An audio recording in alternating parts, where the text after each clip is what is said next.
قل هذه سبيلي أدعو إلى الله على بصيرة أنا ومن اتبعني وسبحان الله وما أنا من المشركين. اعوذ باللہ من الشیطان الرجیم. بسم اللہ الرحمن الرحیم. غیر مسلموں کی طرف سے مسلمانوں پر ایک بہت بڑا اعتراض جس کا پروپیگنڈا کیا گیا وہ یہ تھا کہ اسلام تلوار کی زور سے پھیلا ہے. حالانکہ میں نے عرض کیا تھا کہ پوری تاریخ اسلام میں کوئی ایک واقعہ بھی ایسا نہیں دکھایا جا سکتا کہ کسی غیر مسلم کو جبراً اسلام میں داخل کیا گیا ہو، بلکہ صحابہ کرام کے غلام بھی تھے،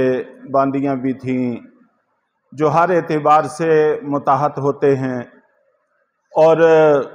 صدیوں تک غلاموں کا سلسلہ جاری رہا ہے.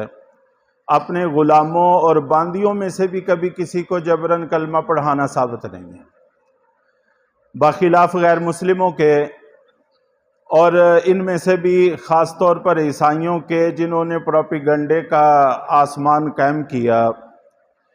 ان کی صورتحال یہ ہے کہ جہاں پر بھی ان کو مسلمانوں پر غلبہ ہوا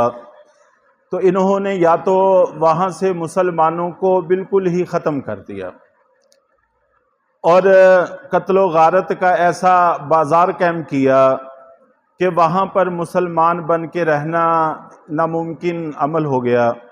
سپین کی تاریخ ہمارے سامنے ہے، وہاں پر کیا ہوا کہ مسلمانوں کو صفحہ ہستی سے مٹا دیا گیا، اور ان کی مسجد قرطبہ جو اسلام کی عظمت رفتہ کا ایک نشان تھا، اس کو بھی مسجد نہیں رہنے دیا بلکہ استبل میں تبدیل کر دیا.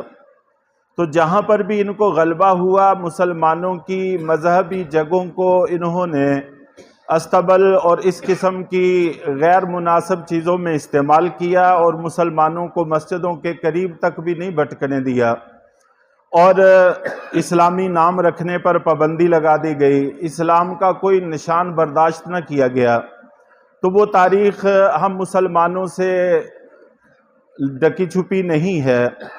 تو اس لیے ہم مسلمانوں کو پروپیگنڈے میں نہیں آنا چاہیے، بلکہ ہماری اپنی بھی کچھ ٹھوس معلومات ہونی چاہیے جس کی بنیاد پر ہمارے نظریات قائم ہیں. اسی طرح روس نے جس وقت بہت سارے علاقوں کو اپنے قبضے میں لیا، وہاں پر مسلمانوں کے ساتھ جو جبر و ستم ہوا وہ بھی تاریخ کا حصہ ہے، اور یہ زیادہ دور کی بات بھی نہیں ہے، ماضی قریب کا معاملہ ہے. جس وقت ریاستیں آزاد ہوئیں تو اس وقت وہاں کی داستانیں بھی لکھی گئیں، اور وہ ساری تاریخ مرتب ہے کہ جتنی مساجد تھی ان مساجد کو بند کر دیا گیا، اور مسلمانوں کے نام رکھنے پر پابندی لگا دی گئی، اور ان کی فوج اور کارندے ہر وقت گلیوں محلوں میں چکر لگاتے رہتے تھے. جہاں پر ذرا سا بھی شبہ پڑتا کہ یہاں اسلام نام کی کوئی بھی چیز باقی ہے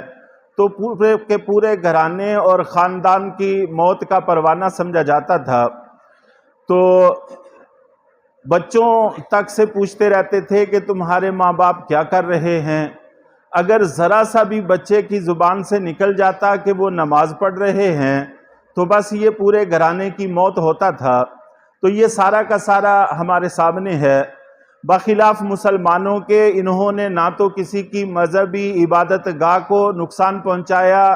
نہ عبادت گزاروں کو نقصان پہنچایا، نہ ان کی دعوت و تبلیغ پہ کسی طرح کی پابندی عائد کی، بلکہ ان کو مکمل آزادی دی گئی. اور اسی طرح چین کے اندر کیا ہوا. تو بہرحال یہ ساری مثالیں ہیں، اور کوئی ایک مثال نہیں ہے بلکہ بے تحاشا مثالیں ہیں. اور پھر بالکل ماضی قریب کے اندر افغانستان میں جن قیدیوں کو پکڑ کر بدنام زبانہ جیلوں میں بند رکھا گیا، وہاں ان پر کیا کیا جبر و ستم ڈھائے گئے وہ بھی ہمارے سے اوجھل نہیں ہے. عافیہ صدیقی جیسی ایک خاتون جو بیمار ہیں ان سے آخر کفر کو کیا خطرہ ہو سکتا ہے، لیکن ان کے ساتھ جو جبر روا رکھا جا رہا ہے وہ بھی ان لوگوں کو آر نہیں دلاتا کہ اپنا ماضی اور اپنا کردار اتنا داغدار ہو کر مسلمانوں پر کیچڑ اچھالتے ہیں، بخلاف جو طالبان اور افغانستان میں ان کے قیدی رہے،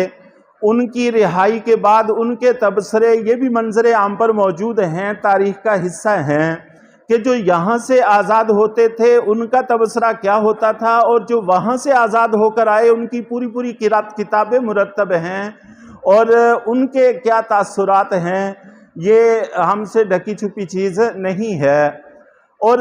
بالکل حال کا جو معاملہ ہے، غزہ میں جو کچھ ہو رہا ہے وہ بھی ہمارے سامنے ہے کہ مسلمانوں اور بچوں اور خواتین اور ایسے لوگ جن کا جنگ کے ساتھ دور دور کا بھی کوئی تعلق اور ناطہ نہیں ہے، تمام تر صلاحیتیں ان کو تباہ کرنے پر لگی ہوئی ہیں، اور صرف اسرائیل نہیں بلکہ پوری دنیا کی کفر طاقت وہ انہی کو مٹانے پر لگی ہوئی ہے۔ اور دوسری طرف مجاہدین کی طرف سے ابھی تک ایک بھی واقعہ ایسا نہیں دکھایا جا سکا کہ انہوں نے عوام پر اٹیک کیا ہو۔ یہ براہ راست ان کے جنگجوؤں کو مارتے ہیں اور ان کی جنگی صلاحیت کو تباہ برباد کرتے ہیں، لیکن ان کی عوام پر ابھی تک انہوں نے کوئی اٹیک نہیں کیا۔ اور پھر اسرائیل کی قید سے چھوٹ کر آنے والے قیدی، ان کے تبصرے بھی موجود ہیں، اور جو مجاہدین کی قید سے چھوٹ کر جانے والے قیدی، ان کے تبصرے بھی ریکارڈ کا حصہ ہیں۔ تو اس لیے ہم مسلمانوں کو خامخواہ پروپیگنڈے میں آ کر اپنا دل چھوٹا نہیں کرنا چاہیے۔ اسلام الحمدللہ اپنی حقانیت کی بنیاد پر پھیلا ہے، چنانچہ مسلمانوں کو حکم یہی تھا۔ آپ جانتے ہیں کہ یہ اللہ کی زمین ہے، جب اللہ کی زمین ہے اللہ کا ہی نظام ہونا چاہیے، تو مسلمانوں کو حکم یہ ہے کہ تم اسلام کی دعوت دو، اور جہاں پر بھی جہاد کے لیے جاؤ سب سے پہلے ان کو کہتے تھے کہ آپ مسلمان بن جاؤ، ہمارے بھائی بن جاؤ، تو نہ ہمارا تمہارا کوئی جھگڑا رہے گا نہ کوئی مسئلہ رہے گا۔ اگر وہ کہتے کہ ہم اسلام قبول نہیں کرتے تو پھر ان کو کہا جاتا تھا کہ پھر تم اطاعت قبول کر لو، تمہاری مال، تمہارا جان، تمہاری عزت، یہ سب کچھ محفوظ ہے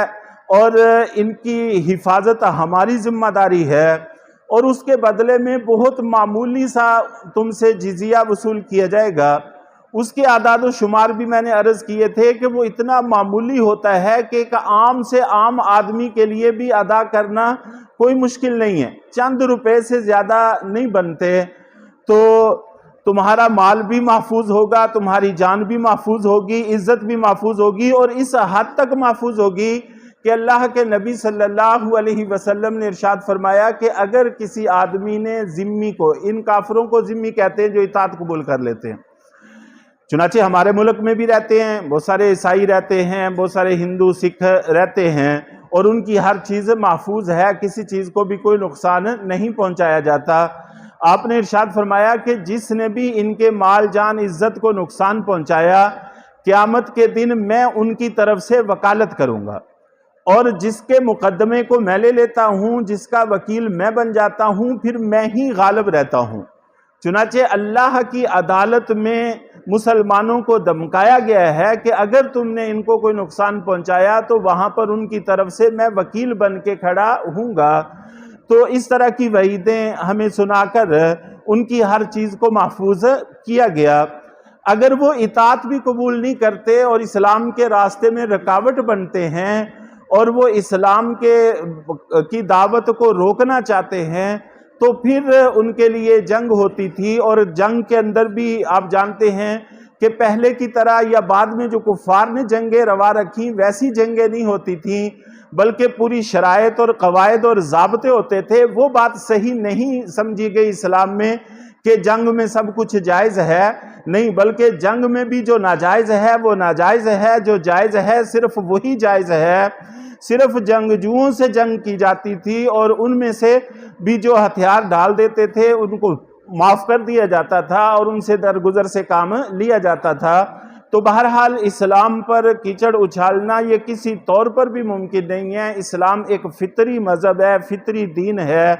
اور اللہ کے کرم سے اس کے کسی حکم پر انگلی نہیں رکھی جا سکتی۔ اللہ تعالی ہمیں اپنے ایسے مقدس اور بہترین دین کی قدر کی بھی توفیق عطا فرمائے،